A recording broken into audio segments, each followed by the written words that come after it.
വോട്ടർമാർക്ക് നന്ദി പറയാൻ തമിഴ്നാട് മുഖ്യമന്ത്രി വിജയ് ഇന്ന് തിരുച്ചിറപ്പള്ളിയിലെത്തും. തിരുച്ചിറപ്പള്ളി സെന്റ് ജോസഫ് കോളേജിൽ നടക്കുന്ന പൊതുയോഗത്തിൽ പ്രസംഗിക്കും. QR കോഡ് പതിപ്പിച്ച ടിക്കറ്റുള്ള 50,000 പേർക്കാണ് പ്രവേശനം. തിരുച്ചിറപ്പള്ളി ഈസ്റ്റിൽ ജയിച്ച വിജയ് വോട്ടർമാർക്ക് നന്ദി പോലും പറയാതെ മണ്ഡലം ഒഴിഞ്ഞത് വലിയ വിമർശനത്തിന് വഴിയൊരുക്കിയിരുന്നു. DMK അണ്ണാ DMK സർക്കാർ ശ്രമങ്ങൾക്കെതിരെ വിജയ് കടന്നാക്രമണം നടത്തിയേക്കും. തിരുച്ചിറപ്പള്ളി ഈസ്റ്റ് ഉപതെരഞ്ഞെടുപ്പിലെ TVK സ്ഥാനാർത്ഥിയെ സംബന്ധിച്ച സൂചനകൾ വിജയ് നൽകുമോ എന്നതിലും ആകാംക്ഷയുണ്ട്. 20-നാണ് വിജയ് അവസാനം ട്രിച്ചിയിലെത്തിയത്. കന്നി അംഗത്തിൽ മത്സരിച്ച 2 സീറ്റുകളിലും വിജയിച്ച സാഹചര്യത്തിൽ തിരുച്ചിറപ്പള്ളി ഈസ്റ്റിൽ നിന്ന് വിജയ് രാജിവെച്ചിരുന്നു. പെരുമ്പൂരിലും ട്രിച്ചി ഈസ്റ്റിലുമാണ് വിജയ് ജയിച്ചത്.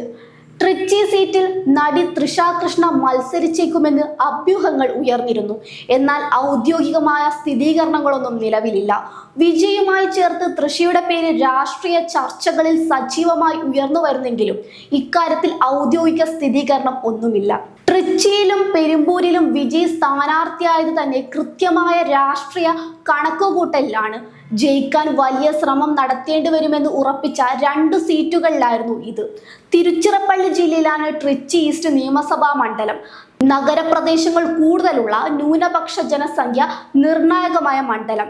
വെള്ളാളർ സമുദായത്തിൽ നിന്നുള്ള ക്രിസ്ത്യൻ വോട്ടാണ് മണ്ഡലത്തിലുള്ളത്. ന്യൂനപക്ഷ വോട്ട് അനുകൂലമായിരുന്നു എന്നാണ് ആദ്യം മുതൽ ഇവിടെ TVK പ്രതീക്ഷിച്ചത്.